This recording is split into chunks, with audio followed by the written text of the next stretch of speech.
Okay. Hi guys, welcome back ulit sa aking YouTube channel. So sa mga hindi pa nagsusubscribe, mag-subscribe na kayo din, paki-click na rin yung notification bell para at least updated guys sa mga videos or tutorials na i-upload ko. So pauna na guys, pasensya na sa background kasi medyo maingay kasi nga malakas yung ulan ngayon dito sa amin. At pasensya na rin, medyo masama yung pakiramdam ko. So ginawa ko lang to. Kumbaga, naisingit ko lang siya ngayon. So ang topic natin today ay yung paano mag-fill out ng e-travel form.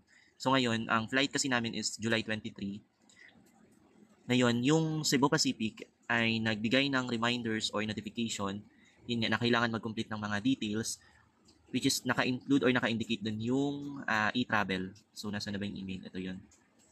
E-travel, Cebu Pacific. Asa na yung Cebu Pacific? Wait lang. Cebu Pacific, ito. Ayan. Pag ito yung una. You are mandated to complete your PHA Travel and Custom Declaration. So yan, pag clinic mo yan, mapupunta ka sa website ng e-travel. Then, kung sakaling meron kang application ng eGov, pwede rin naman doon. So, ito, pwede nyo i-click din to. Ayan. Pwede rin kayo dyan. Pero since may e-travel or may eGov app ako, so yun ang gagamitin ko. So, punta lang ako sa eGov. Ito. Ayan, yung eGov ko. egov.ph. So, ilalagin ko lang yung account ko dyan. Ilalagin ko lang yung account ko din. Wait lang tayo ng OTP.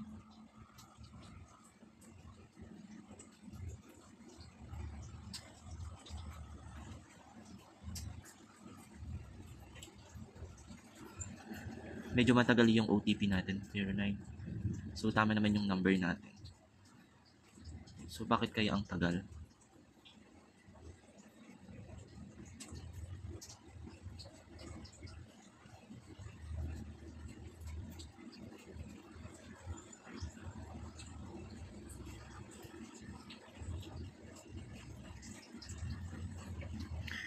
So, since wala tayong ma-receive na SMS, so login via email na lang tayo.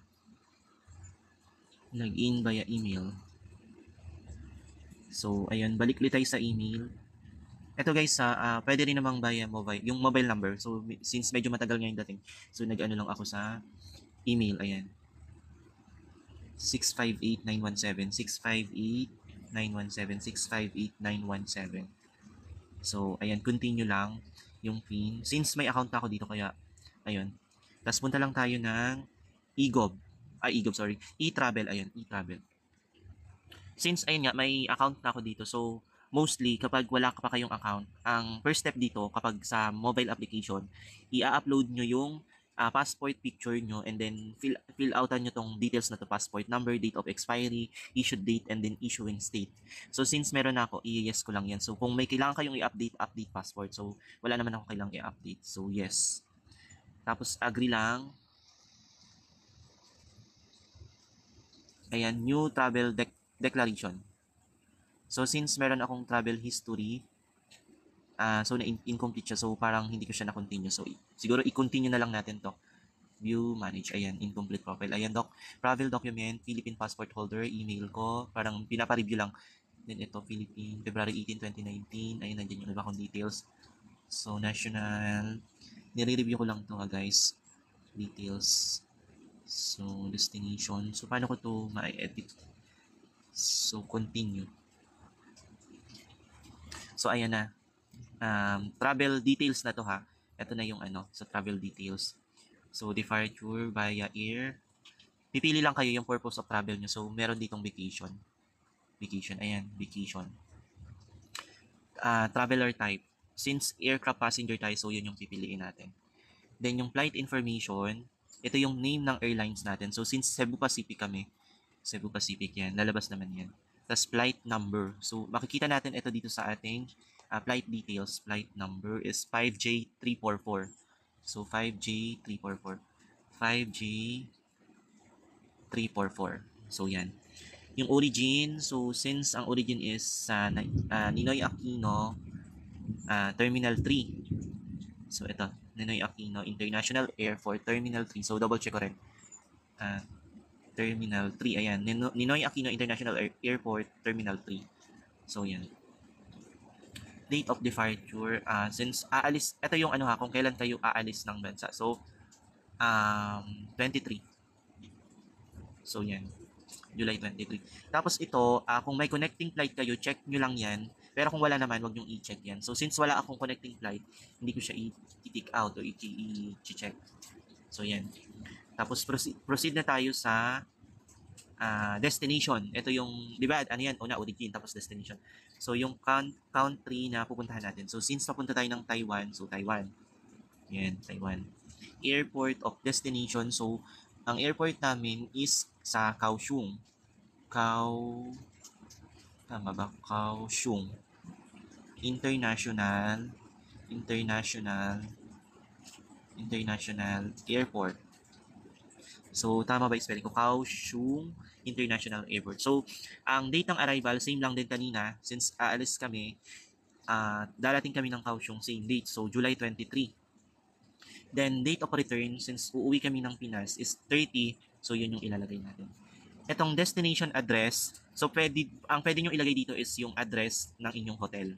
So, pwede nyo ilagay dito yung hotel nyo, hotel address nyo. So, Big Bear Hotel at, Big Bear Hotel at, check ko lang yung address ng hotel namin. At 158 Liu He. Hindi ko sure yung tamang pronunciation dyan. 158 Liu He. Yeah, Liu He. First Road,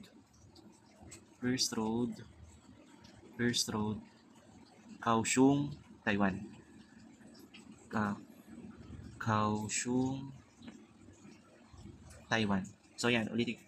Ito destination address, ito, pwede nyo ilagay yung inyong hotel at hotel address. So, Big Bear Hotel at 158 Liu, First Road, Kaohsiung, Taiwan. So, ayan. Punta na tayo sa next. Next na tayo. Next. Ayan. Ito yung currency declaration nyo.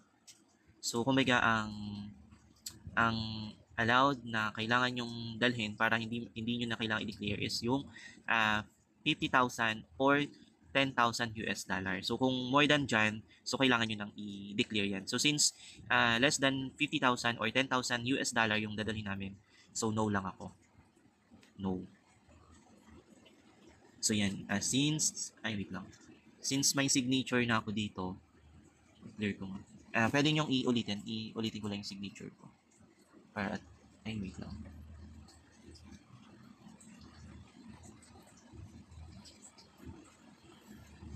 Yan, ito yung e-signature ko. Tapos next. Ayan, ito yung kumbaga, tinatanong dito kung may mga kasama daw kayong family member. So since mag-isa lang ako, so wala na akong kailangang i-add. So next muna. Ang question pala, are you sure? So yes, I'm sure. Okay, ayan na. Sorry guys. Ayan, ito na yung kumbaga yung summary nung inyong fill outan. So i-review niyo lang yan kung tama yung mga details. Ayan. Reviewin lang natin para at least sure.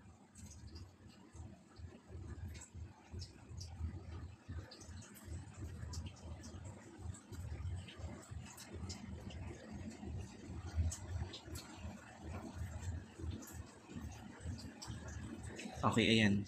So, submit. Ayan na. Pwede nyo i-screenshot din to. Wait lang. Close. Screenshot. Pwede rin natin i-screenshot na rin to. For your reference. Ayan. Ito naman, ang alam ko hindi naman na ito hihingin sa immigration or ng IO. Since nakapag-fill out na kayo, automatic magkakaroon na sila ng record sa system nila. So, yan. So, yun lang guys. Thank you.